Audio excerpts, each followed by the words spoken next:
Olá, bem-vindo ao Panorama, um programa da TV Assembleia de Minas Gerais. A cada hora, 3 pessoas morrem em acidentes de trânsito no Brasil. Para conscientizar a população sobre os altos índices de mortos e feridos nessas ocorrências, surgiu a campanha Maio Amarelo. A cor, a mesma usada em placas de advertência, é para chamar a atenção da sociedade para o tema. O respeito às leis de trânsito e pequenas atitudes do dia a dia podem mudar os números da violência no trânsito? Maio Amarelo é o tema do Panorama, que está começando agora.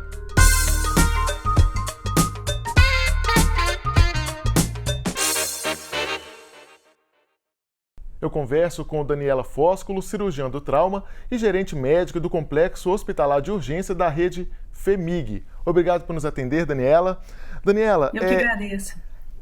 Essa violência do trânsito que a gente vê aí em todas as grandes cidades do mundo, em todos os países também, essa violência traz um impacto forte também na saúde pública. Você que trabalha num dos hospitais que são um dos hospitais de referência no Brasil em relação a esses politraumatismos em decorrência até de acidentes, como você vê essa situação? Olha, especialmente no João 23, que é onde eu atuo como cirurgiã, anualmente a gente atende por volta de 7.000, 7.500, variando um pouquinho aí, de acidentes de trânsito de maneira geral. Desses acidentes de trânsito, mais ou menos 65%, quase 70% são acidentes motociclísticos, né? Então, se você pensar na gravidade desses pacientes que a gente atende, quanto mais exposto tiver esse paciente, quanto mais exposto tiver as pessoas envolvidas no acidente de trânsito, maior a gravidade do acidente, maior o tempo de internação, maior a complexidade das lesões. Daniela, os dados do DataSUS, o banco de dados do Sistema Único de Saúde, revelam que existe um perfil de quem mais se envolveu em acidentes nas ruas e nas estradas nos últimos anos. Vamos ver. Em 2020, mais de 32 mil pessoas morreram em acidentes de trânsito no Brasil. 36% pilotavam motos, 21% eram ocupantes de carros e 16% pedestres. Em Minas, os acidentes de trânsito representam a maior parte dos atendimentos realizados no Hospital João 23, um dos maiores prontos-socorros do país. Em 2021, 7.211 pessoas foram atendidas, das quais 66,49% eram motociclistas. Neste ano, já são mais de 2.000 entradas e os acidentes com motos seguem como principal motivo. Daniela, então a gente está vendo aí que os motociclistas são as principais vítimas, né? Sim, eles estão envolvidos em acidentes tanto de pequena gravidade, às vezes queda da moto ou pequenos esbarrões com carro, com pedestre. Mas o que a gente não pode esquecer é que esses motociclistas, especialmente porque eles não têm nenhuma proteção mecânica em volta, né? A gente não tem o chassi do carro, a gente não tem para-brisa em volta do motociclista, são os pacientes que vão chegar lá e que vão impactar muito no que a gente vai resolver lá no hospital, né? Fraturas, traumatismos cranianos, essas são as principais lesões que a gente atende nesses pacientes. Daniela, e qual que é o impacto desses acidentes na saúde pública, no sistema de saúde? Porque em muitos casos o período de hospitalização é longo para essas situações, né? Sim, a gente tem que pensar que existem 2 tipos de paciente que estão envolvidos, né? Assim, vamos pensar especificamente nos motociclistas para a gente, acho que fica mais fácil até da gente exemplificar. Se eu tenho um motociclista que teve uma lesão mais leve, né? Foi lá e esbarrou no carro e teve uma fratura de pé, por exemplo, né? Esse paciente vai chegar ao hospital, ele vai ser atendido, vai fazer radiografia ou algum método de imagem, vai ser medicado e pelo protocolo hospitalar, pelo protocolo médico, ele vai ficar dentro do hospital no mínimo 6 a 8 horas, um pouco mais. Se eu estou pensando o outro lado, se eu penso num paciente que acidentado de moto, ele teve traumatismo de múltiplos órgãos, se ele teve traumatismo craniano, torácico, abdominal, ou então pensando num acidente com uma energia cinética maior, que são aqueles que são ejetados e que batem em objetos fixos, por exemplo, ou que entram para dentro do carro, esses pacientes, eles saem desse momento inicial de observação, que seria uma coisa rápida, e entram numa internação que não vai ser menor do que uma semana, se for um traumatismo, por exemplo, torácico, uma fratura de costela. Mas se eu pensar traumatismo raquimedular, traumatismo craniano, existem pacientes que ficam internados lá um mês, tem pacientes que ficam lá internados 6 meses. Então, um paciente que fica numa instituição hospitalar por um tempo prolongado, demandando cuidados tão específicos, é um paciente que custa para o Estado, né, custa para o serviço público de maneira geral, muito. Né? A demanda não só financeira, mas a demanda de profissional, a demanda de espaço físico, a demanda de assistência aos familiares, isso tudo impacta no serviço de saúde de maneira geral, inclusive na produtividade desse paciente. Né? Se ele está internado, ele não produz economicamente. Eu não sei se a gente pode falar, por exemplo, em relação à pandemia, aumentou muito o uso de aplicativos, por exemplo, de entrega em domicílio, de comida, e esses serviços normalmente são feitos por motociclistas ou ciclistas. Você consegue perceber se houve algum aumento nesse tipo de ocorrência de acidentes envolvendo esses mais vulneráveis, como os motociclistas e os ciclistas? É mais difícil da gente fazer esse levantamento, porque eles vão entrar na nossa estatística como acidente de trânsito, acidente motociclístico. Nesse caso, eu posso falar a minha experiência como cirurgiã, como plantonista.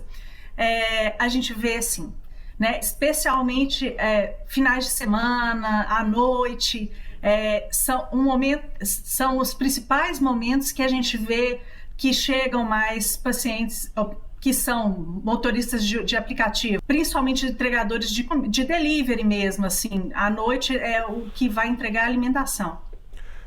E como que você, na sua experiência como cirurgiã, tratando dessas questões diariamente, como que você imagina que pode ser uma solução para amenizar um pouco essa situação dos acidentes de trânsito? Eu acho que, na verdade, assim, se a gente pensar em acidente de trânsito, a gente tem que focar na orientação, né?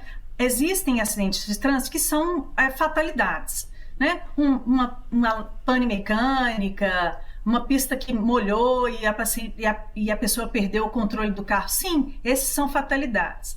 Mas uma boa parcela desses pacientes que chegam para nós, eles estão vinculados a acidentes de menor gravidade que estão associados à imprudência, ao uso de álcool, né, assim. Então, se eu pudesse falar como melhorar o número de acidentes de trânsito e como abordar esse tipo de paciente, a gente tem que pensar 2 coisas.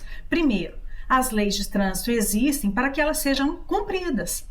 Né? Não adianta eu achar que porque eu sou, por exemplo, um motociclista, que eu posso fazer uma terceira pista. Eu não posso pensar que eu sou um pedestre e eu posso atravessar a faixa de qualquer lugar. Não, cada pessoa tem que se responsabilizar por sua própria ação. E pensar que nem todo mundo que está dirigindo e não todo mundo que está no trânsito está 100% atento a isso. Então, aquelas coisas que a gente escuta sem parar, uso de álcool, uso de celular, dispersão mesmo, assim, estou distraída e estou fazendo outras coisas, esses são os nossos focos. Então, orientar que se eu me responsabilizo pela minha segurança, eu também estou me responsabilizando pela segurança do outro. Então, eu tenho que cuidar da minha parte, pensando em cuidar do outro também. Aprendemos que, comprometidos e engajados, ficamos mais fortes, mais protegidos. No trânsito, é assim também.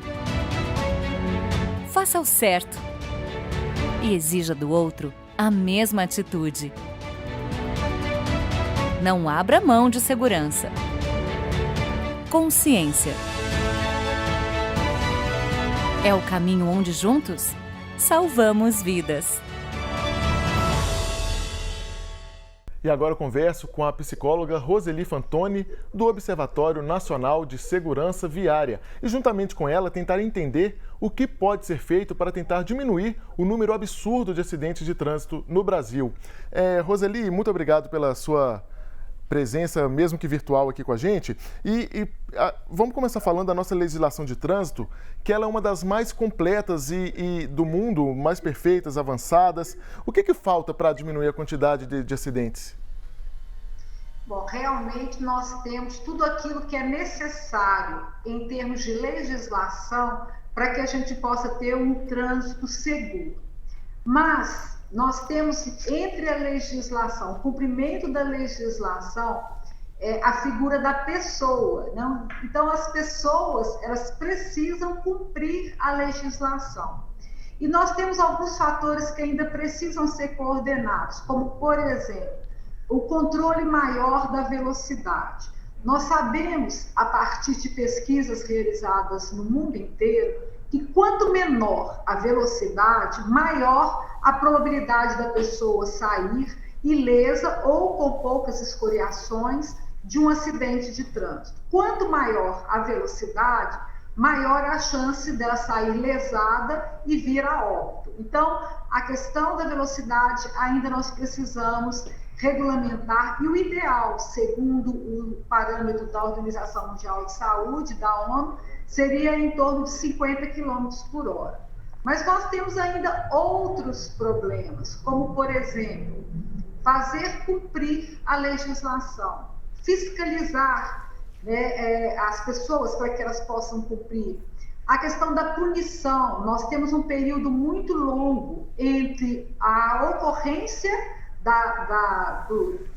por exemplo, de um ato infracional e a punição daquele ato. Então, com isso, ele deixa de ser educativo porque se prolonga muito até que a punição seja efetivada. Você falou dessa questão da conscientização. A educação tem um papel importante para mudar esse quadro? Olha, a educação, ela é fundamental. Agora, é importante a gente entender, quando eu falo educação, o que eu quero dizer. A base da educação, ela é a família. Ela é o seio onde a pessoa começa os seus primeiros passos. Então, no caso, aquelas pessoas responsáveis, pai, mãe, ou quem cuida da criança, é o maior e o melhor exemplo no trânsito. Porque no trânsito nós vamos ver o quê? Valores, princípios, e isso a gente adquire ou começa a adquirir dentro de casa. A escola, ela tem um segundo momento que ela é fundamental, que ela vai fortalecer todos esses conceitos, ou até fazer a criança questionar alguns conceitos que ela recebeu em casa e que precisam ser revistos. E um terceiro momento é o momento das campanhas, que vão reforçar toda aquela informação que você recebeu e aquele conteúdo na prática que você viu em casa, fortaleceu na escola, e a partir das campanhas você será relembrado. Olha, usa a faixa de segurança, atravessa sempre na faixa, coloca o cinto de segurança, você não deve usar o celular. Então, essas campanhas, elas reforçam os comportamentos que a criança ela vai ver, ela vai perceber a partir da sua casa, passando pela escola, reforçando na escola e aí conscientizando mais através das campanhas educativas. Roseli, por que alguns hábitos pegam e outros não? Por exemplo, o cinto de segurança de uma maneira geral pegou. Outra coisa, em algumas cidades, os carros param na faixa de pedestres e em outras cidades isso não acontece. Em Belo Horizonte, raramente um carro para o pedestre atravessar se não tiver um semáforo. Por que algumas coisas pegam e outras não? Bom, exatamente porque está faltando essa sequência que eu mencionei aqui. Um grande exemplo, que eu acho que foi um laboratório que dá para a gente poder aproveitar no Brasil todo, foi o que aconteceu em Brasília. Em Brasília, quando se entendeu que as mortes elas estavam além daquilo que a própria população permitia, isso fez com que campanhas maciças fossem implementadas, um esforço conjunto. Não é o órgão de trânsito que vai resolver, não é só a escola que vai resolver, não é a imprensa noticiando que vai resolver, e sim o conjunto de todos esses elementos, né, que compõem a nossa sociedade, juntos, em prol da redução dos acidentes, em prol da conscientização. Eu tenho um exemplo muito interessante de um conhecido meu. Ele estava na Alemanha, é brasileiro, e a esposa dele, grávida, começou a passar mal e ele tinha que levar a esposa para o hospital. E aí ele, de madrugada, né, como sempre, neném de madrugada, ele coloca a esposa e ele, com muita ansiedade, ele, sem querer, ele avança um sinal à noite, não tinha ninguém olhando, escuro. Ele deixa a esposa no hospital e abre uma ocorrência dizendo que ele passou num sinal vermelho. Então, a certeza da punição, ela também pesa de uma forma punitiva, né? Porque o que acontece? O ser humano, ele é muito interessante. Ele sempre põe tudo na balança, sabe? Então, ele vê assim, o que pesa mais? Pesa mais eu passar por aquele sinal vermelho, ou pesa no sentido assim, a punição, né? O que eu vou sofrer com aquilo? Então, quando você coloca na balança e você verifica que o peso da punição, ele é pouco ou nulo, ou não existe, a sua tendência é infringir aquela lei. Roseli, e a gente costuma falar a respeito dos motoristas, dos condutores, mas existe uma questão geral, inclusive de educação para o pedestre. No meu trabalho como repórter, eu já cansei de cobrir casos em que idosos tentam atravessar ruas, assim, acham que vai dar conta, mas no fim não consegue chegar na outra calçada e é atropelado. Em vias de trânsito rápido, as pessoas que ficam com preguiça de andar um pouco mais para ir pela passarela. Também tem a ver com isso, né? Da pessoa ficar medindo o que vale a pena ou não, ela acha que ela vai conseguir, deixa eu resolver o meu primeiro, é sempre cultural, né? E fala também desse trabalho sobre o pedestre. Sim, e nós temos um fenômeno que está acontecendo no Brasil agora. Nós temos uma população que está envelhecendo. E ao mesmo tempo ela está envelhecendo e ela está tendo condição de circular ainda, com uma qualidade de vida melhor em relação aos nossos avós. O idoso está circulando muito. Então, o que nós estamos vendo? Um aumento significativo do número de atropelamento de idosos, que tem nos preocupado bastante.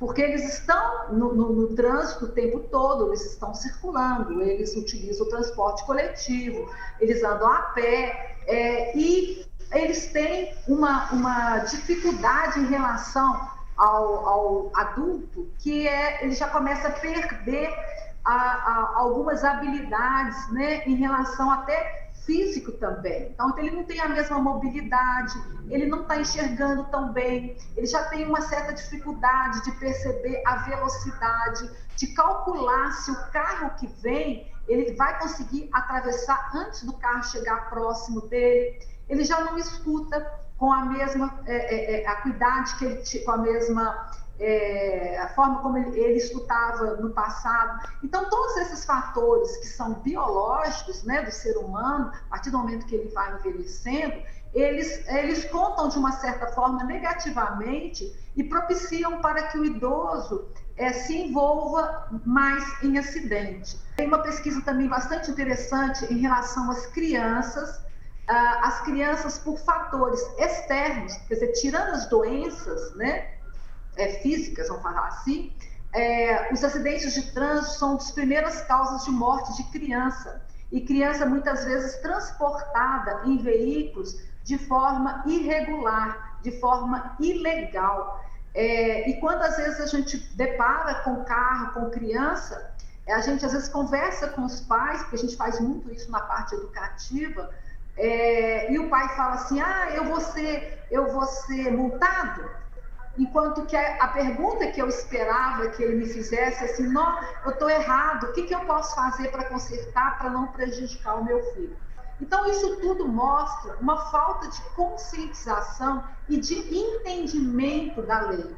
Então, mais importante do que a lei é eu entender o que aquela lei vai me trazer de benefício. Como a gente não tem uma educação para o trânsito, a gente não tem uma conscientização, campanhas permanentes, as pessoas entendem que as leis são para tolir alguma coisa que eu tenho interesse, né? Vai me tolir de andar no carro sem cinto de segurança, vai definir o lugar onde eu tenho que andar na estrada, ou vai definir que eu tenho que andar no passeio, e não entendendo que tudo aquilo ali é para o bem dela.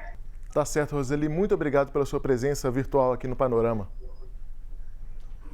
Foi um prazer, todas as vezes que vocês quiserem, estarei à disposição, porque eu acredito que a comunicação, né, a TV, ela é fundamental para levar até dentro dos lares um pouco sobre a conscientização e educação para o trânsito.